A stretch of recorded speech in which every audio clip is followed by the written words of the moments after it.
ಎಲ್ಲರಿಗೂ ನಮಸ್ಕಾರ. ಇವತ್ತು ಜ್ಞಾನವಾಹಿನಿ ಇಂಟರ್ನ್ಯಾಷನಲ್ ಶಾಲೆ ವಾರ್ಷಿಕೋತ್ಸವ ತುಂಬಾ ಅದ್ದೂರಿಯಿಂದ, ಸಡಗರದಿಂದ, ಸಂತೋಷದಿಂದ ಈ ಕಾರ್ಯಕ್ರಮವನ್ನು ಮಾಡ್ತಾ ಇದ್ದಾರೆ. ಇದು ಜ್ಞಾನವಾಹಿನಿ ಶಾಲೆಯಲ್ಲಿ ಪ್ರತಿ ವರ್ಷನೂ ಕೂಡ, ಈ ವರ್ಷನೂ ಕೂಡದಂತೆ ಎಲ್ಲ ಒಂದು ಶಾಲೆಯ ಮುಖ್ಯ ಶಿಕ್ಷಕರು ಹಾಗೂ ಸಿಬ್ಬಂದಿ ವರ್ಗದವರ ಎಲ್ಲ ಸಹಕಾರದೊಂದಿಗೆ ಹಾಗೂ ವಿಶೇಷವಾಗಿ ಮಕ್ಕಳ ಒಂದು ಪೋಷಕರಿಂದ ಸಹಕಾರದೊಂದಿಗೆ ಇವತ್ತು ಮುಳಬಾಗಿಲು ನಗರದಲ್ಲಿ ತುಂಬಾ ಅದ್ದೂರಿಯಾಗಿ ಈ ಕಾರ್ಯಕ್ರಮನ ನಡೀತಾ ಇದೆ. ಯಾಕೆ ಅಂದ್ರೆ ಒಂದ್ ಮಾತು ಹೇಳ್ತೀನಿ ಈ ಸಂದರ್ಭದಲ್ಲಿ, ಎಲ್ಲ ಕೂಡ ತಂದೆ ತಾಯಿ ಎಲ್ಲರೂ ಕೂಡ ತಾವೆಲ್ಲರೂ ಕೂಡ ಈ ಕಾರ್ಯಕ್ರಮದಲ್ಲಿ ಆಸೀನರಾಗಿದ್ದೀರಾ. ನಮಗೆ ತಾಯಿ ಜನ್ಮ ನೀಡಿದಾಗ ಉಸಿರಿರುತ್ತೆ, ಹೆಸರಿರೋದಿಲ್ಲ.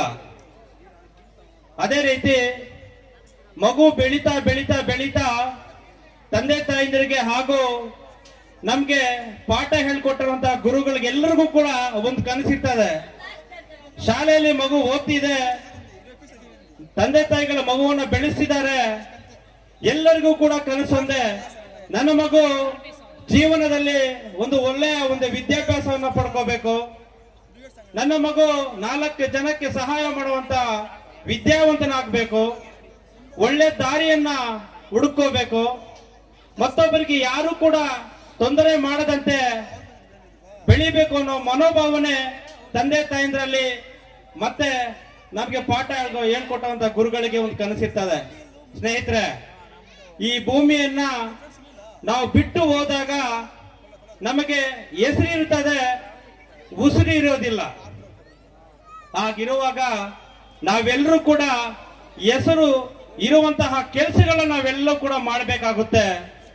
ನಾವೆಲ್ಲರೂ ಕೂಡ ಮಕ್ಕಳಿಗೆ ನಾವೇನು ಕೇಳಲಿಕ್ಕೆ ಹೋಗೋದಿಲ್ಲ, ನೀನು ಒಳ್ಳೆ ಗುಣವಂತನಾಗೋ, ಒಳ್ಳೆ ದೊಡ್ಡ ವ್ಯಕ್ತಿ ಆಗೋ, ವಿದ್ಯಾಭ್ಯಾಸವನ್ನ ಪಡ್ಕೋ, ಒಳ್ಳೆ ದಾರಿಯಲ್ಲಿ ಹೋಗೋ ಅನ್ನೋ ಮಾತುಗಳನ್ನ ತಂದೆ ತಾಯಿಗಳು ಗುರುಗಳೆಲ್ಲರೂ ಕೂಡ ಹೇಳ್ಕೊಡ್ತಿರ್ತಾರೆ. ಸ್ನೇಹಿತರೆ, ನಾವೆಲ್ಲರೂ ಕೂಡ ಹುಟ್ಟು ಉಚಿತ, ಸಾವು ಖಚಿತ, ಯಾರಿಗೂ ಕೂಡ ಮತ್ತೊಬ್ಬರಿಗೆ ತೊಂದರೆ ಮಾಡದಂತೆ ನಾವೆಲ್ಲರೂ ಕೂಡ ಈ ಭೂಮಿ ಮೇಲೆ ಬದುಕಬೇಕಾಗುತ್ತೆ. ಅದರ ಜೊತೆಗೆ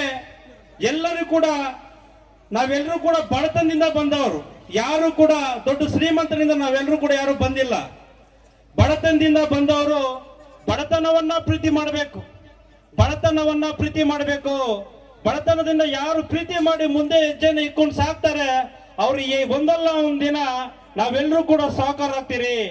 ಆದ್ರಿಂದ ಏನೇ ಮಾಡಿದ್ರು ಕೂಡ, ನೀನ್ ಎಷ್ಟೇ ದೂರ ಹೋದ್ರು ಕೂಡ, ಎಷ್ಟೇ ಬೆಳೆದ್ರು ಕೂಡ, ಮೊದಲು ಈ ಒಂದು ಸಂದರ್ಭದಲ್ಲಿ ಒಂದು ವಿದ್ಯಾವಂತನಾಗಬೇಕು. ಯಾಕೆಂದ್ರೆ ವಿದ್ಯೆ ಒಂದು ಇದ್ರೆ ನೀನು ಎಷ್ಟೇ ದೂರ ಹೋದ್ರು ಕೂಡ ನಿನ್ನ ತಂದೆ ತಾಯಿಯನ್ನು ಕೂಡ ಒಂದು ಸಾಕ್ತಿಯ, ಒಂದು ಮುಂದಿನ ಒಂದು ಭವಿಷ್ಯವನ್ನು ಕೂಡ ರೂಪಿಸ್ಕೊಂತೀವಿ. ಆ ಒಂದು ನಿಟ್ಟಿನಲ್ಲಿ ಯಾಕೆ ಹೆಚ್ಚಾಗಿ ಮಾತನಾಡೋದು ಬೇಡ. ನನಗೆ ಎಷ್ಟು ಗೊತ್ತಿರ ಮಟ್ಟಿಗೆ ಅಷ್ಟು ಮಟ್ಟಿಗೆ ನಿಮ್ಮ ಒಂದು ತಂದೆ ತಾಯಿಂದಲೂ ಆಸೀನರಾಗಿದ್ದಾರೆ, ಅದಕ್ಕೆ ನಾನು ಮಾತುಗಳನ್ನ ಬಯಸ್ತಾ ಇದ್ದೀನಿ. ಈ ಒಂದು ಶಾಲೆಯ ಜ್ಞಾನವಾಹಿನಿ ಇಂಟರ್ನ್ಯಾಷನಲ್ ಮುಖ್ಯ ಶಿಕ್ಷಕರು ಚಂದ್ರಶೇಖರ್ ಸರ್ ಅವರು ನನಗೆ ತುಂಬಾ ಆತ್ಮೀಯರು. ಪ್ರತಿಯೊಂದು ವಾರ್ಷಿಕೋತ್ಸವ ಆಗ್ಲಿ, ಶಾಲೆಯಲ್ಲಿ ಏನೇ ಕಾರ್ಯಕ್ರಮ ಆಗ್ಲಿ, ಪ್ರತಿಯೊಂದು ಕಾರ್ಯಕ್ರಮಗಳನ್ನ ಕರೆಸ್ತಿರ್ತಾರೆ. ಆ ಒಂದು ನಿಟ್ಟಿನಲ್ಲಿ ಚಂದ್ರಶೇಖರ್ ಸರ್ ಅವರಿಗೆ, ಎಲ್ಲರೂ ಒಂದು ಆ ಸಿಬ್ಬಂದಿ ವರ್ಗದವರಿಗೆ ಎಲ್ಲರಿಗೂ ಕೂಡ ಈ ವಾರ್ಷಿಕೋತ್ಸವದ ಶುಭಾಶಯಗಳನ್ನ ಹೇಳುತ್ತೇನೆ. ಈ ಒಂದು ಕಾರ್ಯಕ್ರಮ ನಮ್ಮ ಗುರುಗಳಾಗಿರುವಂತಹ ಚಾನ್ಪಾಷಾ ಸರ್ ಅವರು ಮತ್ತೆ ಹಲವಾರು ಗಣ್ಯರು ಕೂಡ, ಮಾಧ್ಯಮ ಮಿತ್ರರು, ಪತ್ರಕರ್ತರು ಎಲ್ಲರೂ ಕೂಡ ಆಗಮಿಸಿದ್ದೀರಾ. ಎಲ್ಲರಿಗೂ ಒಳ್ಳೇದಾಗ್ಲಿ ಅಂತ ಹೇಳ್ತಾ, ವಿಶೇಷವಾಗಿ ಈ ವಾರ್ಷಿಕೋತ್ಸವದ ಎಲ್ಲ ತಂದೆ ತಾಯಂದಿರಿಗೆ, ಮಕ್ಕಳಿಗೆ, ನನ್ನ ಪ್ರೀತಿಯ ಮಕ್ಕಳಿಗೆ ಎಲ್ಲರಿಗೂ ಕೂಡ ಈ ಒಂದು ವಾರ್ಷಿಕೋತ್ಸವ ಶುಭಾಶಯಗಳನ್ನು ಹೇಳುತ್ತಾ, ಈ ಒಂದು 2 ಮಾತನ್ನು ಮಾತಾಡಲಿಕ್ಕೆ ಅವಕಾಶ ಮಾಡಿಕೊಟ್ಟ ನನ್ನ ಎಲ್ಲ ಸಿಬ್ಬಂದಿ ವರ್ಗದಕ್ಕೆ, ನನ್ನ ತಂದೆ ತಾಯಂದಿರಿಗೆ, ಹಿರಿಯರಿಗೆ, ಕಿರಿಯರಿಗೆ ತಮಗೆಲ್ಲರೂ ಕೂಡ ಒಳ್ಳೇದಾಗ್ಲಿ ಈ ಸಂದರ್ಭದಲ್ಲಿ ಹೇಳ್ತಾ, ಎಲ್ಲರಿಗೂ ಒಳ್ಳೇದಾಗ್ಲಿ, ನನಗೂ ಒಳ್ಳೇದಾಗ್ಲಿ, ನಿಮ್ಗೂ ಕೂಡ ಒಳ್ಳೇದಾಗ್ಲಿ ಅಂತ ಹೇಳ್ತಾ ನಮ್ಮ ಕುಡುಮಲೆ ಗಣಪತಿ ಆಶೀರ್ವಾದ ಎಲ್ಲರ ಮೇಲೆ ಕೂಡ ಇರಲಿ. ಬಾಬಾ ಹೈದರ ಸದರ್ ಗುರುಗಳ ಆಶೀರ್ವಾದ ಎಲ್ಲರ ಮೇಲೆ ಕೂಡ ಇರಲಿ. ವಿಶೇಷವಾಗಿ ವಿದ್ಯಾರ್ಥಿಗಳ ಮೇಲೆ ಅವರ ಭವಿಷ್ಯವನ್ನು ರೂಪಿಸ್ಕೊಳ್ಳಿ ಅಂತ ಈ ಸಂದರ್ಭ ಹೇಳ್ತಾ ನನ್ನ ಎರಡು ಮಾತನ್ನು ಮಾತಾಡ್ಲಿಕ್ಕೆ ಅವಕಾಶ ಮಾಡಿಕೊಟ್ಟ ತಮಗೆಲ್ಲರಿಗೂ ಕೂಡ ಒಂದ್ಸುತ್ತಾ ನನ್ನ ಎರಡು ಮಾತನ್ನ ಮುಗಿಸ್ತಾ ಇದ್ದೀನಿ. ಜೈ ಹಿಂದ್, ಜೈ ಕರ್ನಾಟಕ, ಮತ್ತೆ ನಮಸ್ಕಾರ.